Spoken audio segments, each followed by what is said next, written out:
And we're back. Thanks again for joining me in another Adobe Illustrator tutorial. Today we're going to be talking about the color swatches, color guide, and color panel in Adobe Illustrator. And let's jump right in. Now, the color panel, which I will highlight, if it's not up there, you can go to Window, and you can go down to Color, and then you can go to Color Guide if that panel isn't highlighted. And as you see, it'll bring that up, as well as the same for swatches. Those are going to be the three things that we're working on today. And essentially what they do is they govern how your colors are going to be used in your actual piece. Now, the first thing we're going to start with is getting familiar with the color and then color guide, and then we'll move to swatches because, in my opinion, they work progressively in that direction. So, to understand the color panel, all you need to know is that you're going to have, depending upon the color mode you're working in, a slider, 3 sliders, 4 sliders. They have several color modes that you can work in: grayscale, RGB, hue, saturation, and brightness, CMYK, and web safe RGB. If you don't know what these stand for, grayscale, red, green, blue; hue, saturation, and brightness, cyan, magenta, yellow; and key color. Key color is essentially black. And that's what they use to mix colors to get certain things in the CMYK spectrum. And then web safe RGB. Then you have invert and complement. Now, invert and complement, what they essentially do is they'll take a swatch that you currently have and it'll give you either the invert version of that color or the complement version of that color. So I'm going to show you real quick what that's like. Let's make a small shape on this actual board. Now, you may be looking at this like, why do I have this piece up? And there is a specific reason, but let's start with this swatch. And we are going to make it, let's say, a yellow. And we are going to get rid of the stroke, and we're going to zoom in just a little bit so we can see it. And if we were to select this swatch and go to invert, you'll notice it inverts that actual color. And now you'll see we have a blue version of the actual color. So that's what happens when we click on the invert. Now, if we were to take that and click on complement, we'll also get a similar color. Let's change it to the actual, let's change it to CMYK. Let's do that. This might be easier. All right, let's go here and let's go to invert. We get a green. Let's go back to invert again to our original color, and then let's go to complement. And it's a different type of green. I'm actually going to copy this so we can go back, go to invert, and then paste the green from before in front and next to it so you can see the difference. They're not identical. This is the complement of the original color. This is the inversion of the original color. Alright, so let's bring the original color back.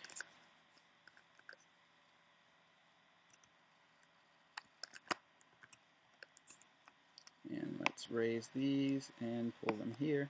And now you can see what it does. It goes from this point to here in order to invert, and this point to here in order to complement. And these can work together. As you can see, they're not harsh on the eyes. They actually work well together. So that's the point of those two options. Now that we've gotten that out of the way, we can then look at the other features that are in the actual color panel. First, you have your sliders, and essentially these are used to govern what percentage of a color that you want. Now in CMYK, each color goes from 0 to 100, and that's how you would mix and adjust your colors. And you have to understand a lot of color harmony and color theory behind this if you want things to work a certain way. Now, if we were to go to RGB, you'll notice that this number actually slides up to 255. So everything is based from 0 to 255 for red, green, and blue. And you would mix your colors according to that. If you were to go to grayscale, this works in a similar manner to CMYK. It's from 0 to 100. going from completely white to completely black on a scale of gray. And then if we go to HSB, which is hue, saturation, and brightness, this goes up to 360 degrees for the hue, bringing it around in full circle. The saturation goes up to 100%, as well as the actual brightness. So they work independent of one another in a completely different way. So the brightness, of course, governs how light or how dark the actual object is, or the color. The saturation is how much of the actual color is placed in there, as much of the actual hue itself is in the actual swatch. And then the lower the saturation, the more gray you're actually going to get. And then the hue is just the general color itself, the natural color. And then that would change according to this slider. So it goes 360 degrees, 100%, 100%. Now you'll notice you have an out of web color warning. And essentially what this is, it lets you know that a color you may be using does not work in that specific color mode. So if you want it to work in that color mode, you would hit that box and it would jump to the nearest color swatch that would work in that specific color mode. This goes for any of the color modes that you have listed here. Okay? Down below, you'll also notice that you have a spectrum. Now this spectrum just allows you to use an eyedropper tool, and you can select your colors there. You also get another warning that says out of gamut warning if it's out of the gamut, and then you can click that and it will adjust according. Same thing with out of web as well.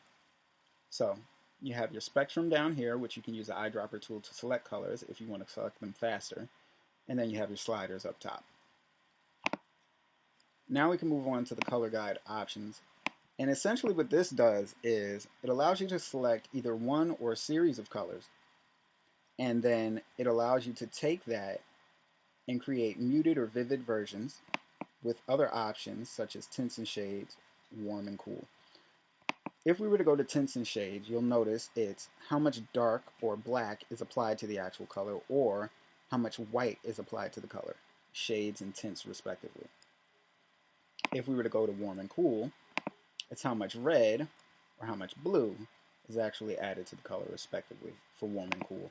And then vivid or muted, it's how much of the actual full hue and or a sort of saturation is added for vivid, and then taken down to the grayscale, like in the hue, saturation, and brightness for the saturation slider, down to gray. One of the benefits of this is if you were to go and you were to go to edit colors, you're going to get an edit colors option box. This is going to allow you to select various displays for the colors under these three settings here, where you can do this. This is going to be a smooth color wheel. Then this is going to be a segmented one. As you can see, the colors are no longer smooth, and they're blocked out in different sections equally. And then you have a color bar. And then you can select the individual colors and adjust them. And each color in your color group, as you can see, these were set in your color group, will then adjust according to what your entire group's relation was. So let's go back here to the original wheel. You can select individual points. You'll notice that the color hues change down here, and then you can drag them according to how you want, and each one will adjust according. Now right now it shows the saturation and hue on the wheel, but we can change it to brightness and hue as well. So the closer to the center, the darker; closer to the outer circle, the whiter.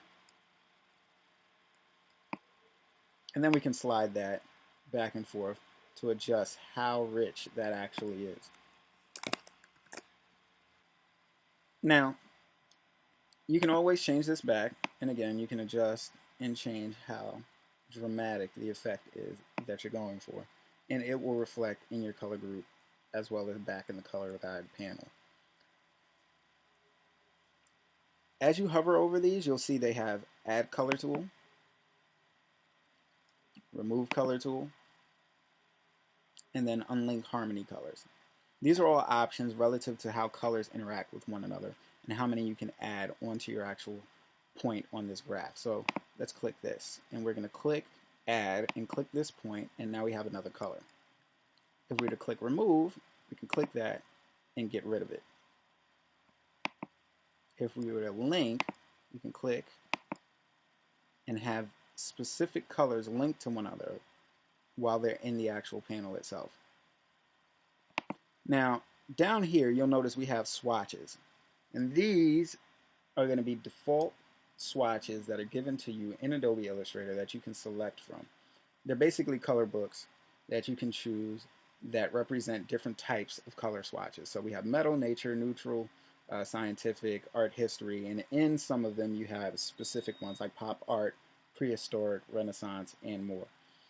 This ties into the actual physical swatches panel. And you can also change the name, and you can make new color groups, get colors from the selected art itself through this eyedropper tool. See? And that's coming from the actual swatch we already had selected. I can select a color group that already exists. As you see in my panel, and this is the reason I've selected this piece, I created specific color groups for each character that's on this panel. And I can then change each one according to where they are. So let's, I'm going to select 0, because right now he's in our viewing panel. And I'm going to change his colors. And then, if you'll notice in the lower left-hand corner, you'll have recolor artwork. If I were to click OK, it'll ask if I want to save the changes to the swatch group. I'll click no. And as you can see, it changed the color according to what the main color I had selected was on this specific swatch. Now, if I were to have selected 0 on my actual art piece, I could have changed all of his colors respected to those that were listed in the actual color guide panel. So let's go back in and let's look at the assign menu. In this menu, it's the same thing, and then you can change the actual color method in which you are using. Tints and shades, preserve tints, exact, whatever you want to choose. You can have it as a one color job, and then you could choose the actual color library that you want to use. But we're not going to go that in depth. This thing is like super complex. I'm just giving you an overview of the different things that you can actually achieve when you're working in the edit colors panel. So let's cancel this back out. And then we'll look at our swatches. Now, in our swatches panel, you can select a color, go to the drop down of your swatches, and you can click new swatch. And what will happen is a new swatch panel will come up. In this panel, you can change your swatch name. Let's say we name this purple, shift. And then you can change the color type from process to spot. And I like to keep global selected. And the reason I like that selected is in case I want to go back and I have this applied to multiple objects, I can come back in by double clicking on my swatch. And then I can actually shift and change this, and all colors will change respective to that one shift. So let's say right now, for example, Sonic is blue. Let's go up to Sonic's colors. We have Sonic blue here. If I were to click this, this is a global color. If I were to change that,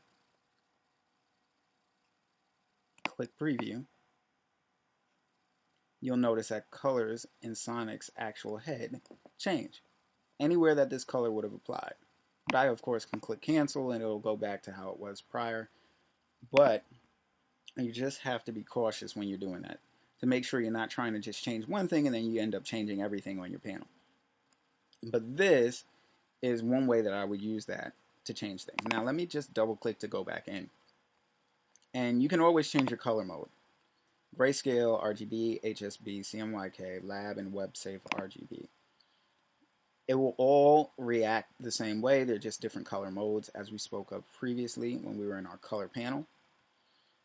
But Again, I like to keep global on. You can turn global off and it will act as a normal swatch and it won't affect any other colors that are on your piece. But if you have global on and you select that swatch from multiple parts of your composition, it will then change that specific color across the entire composition. Even if they look like they're not touching or they're separate shapes, it links those colors together. So let's take a look. Maybe I have something. It's been a while since I looked at this. So let's see. Whose colors can I change?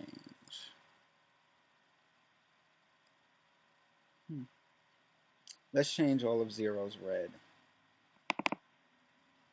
And let's change everything to black. Hit preview, and you'll notice his entire uniform changes to black. So if I wanted him to have that color as opposed to his normal red color, now I've achieved it. All of my highlights and shading and everything remains the same, but it allows me to change the underlying color. And this depends also on how you develop any illustration or any artwork that you may be creating using the swatches. It takes a little bit of time to get used to, but it's simple and it is effective. Now also, you can change the layout, how your swatches are seen. You can do a list view, and this will actually give you more information on your swatch that's listed here. And I'm going to collapse these panels and expand that one. Okay, so this will make it easier for you to see. So you can see each one and everything that they're relative to. And if I wanted to, let's say, shift or change one of these colors, I can also go back to the color guide panel, choose whether I want tints, shades, warm, cool, or vivid, muted, and then I can change it according to that, and that specific swatch will then reflect it here as well as in my artwork. It's very convenient. You can also look through the options panel. You can change the size of your thumbnails. You can sort it differently by names, etc. But I group mine. And an easy way to group yours is to select all of your swatch colors, bring them in. Let's say I bring in, you know what, let me select outside of this and let's go to RGB. I'm going to change the colors a little. I'm going to click and let's say drag this down is an option, and it comes here. Let's see if I can drag it down to the very bottom. Alright, we're going to leave it here for now because I don't want to waste time trying to do that. But let's change it to another color. You can do the same thing, add that color, and let's give it one more. We can add that as well. So now we have these colors here, and let's say I want to group these colors together. I can then go down to the lower portion of the window and click New Color Group, name it New Swatches, click OK. Now I have a new color group. And then I can drag each individual one to this new color group. And now they're grouped together. I can also, like stated before, double click the swatch and I can change it, rename the swatch, change it from process to spot, click global or change the color mode, click OK, and then I'd have the new swatches. You can do this for all of them.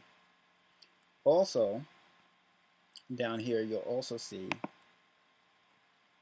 you can show color swatches only, gradient swatches, pattern swatches, and color groups, which I eliminated at the top by doing that. I don't have any gradient swatches or pattern swatches, so you won't see those here.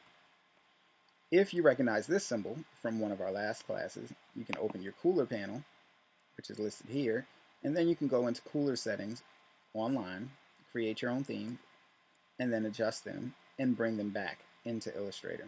There are a ton of things you can do. If you want to delete, you can select the swatches that you want. You can go down to the trash icon and delete that. You can also delete folders.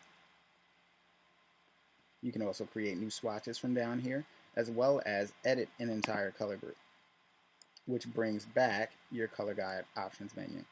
And then you can just adjust them accordingly. Right now, these are the three colors that are in that group. If I wanted to adjust them, let's say this is what I wanted, I can click OK, click yes, And now those 3 swatches have been changed together as a color group. So you just got to keep these things in mind when you're working in these panels. It's fairly easy to use.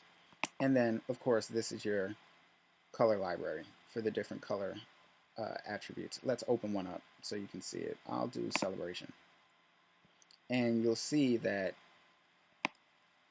this gives you separate sets of color groups that you can then use or import into your work. And once you click it, it'll come into your Swatches panel. So I know this is a lot, but if you go back through and listen to this maybe a couple of times, you'll figure out how each individual part works with respect to one another. And you can use that knowledge to then start manipulating specific color groups and having things set up for your artwork. Color is one of the most important things that you're going to utilize when you're developing it. And you want to make sure that it's adjusted and correct beforehand.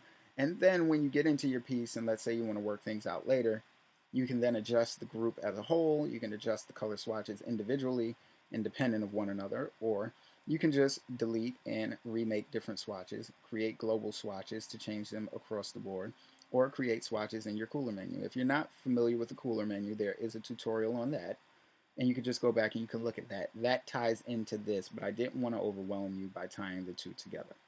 Okay, so thank you again for joining me in this class. And I should have another course coming up soon. I may expand upon the colors and go in depth with each individual one without an overall tutorial. Like I'll separate color, color guide, and swatches, and then I'll give you more in-depth practice with that. So thanks again for showing out and coming to the class, and I look forward to seeing you in the next one. Take care.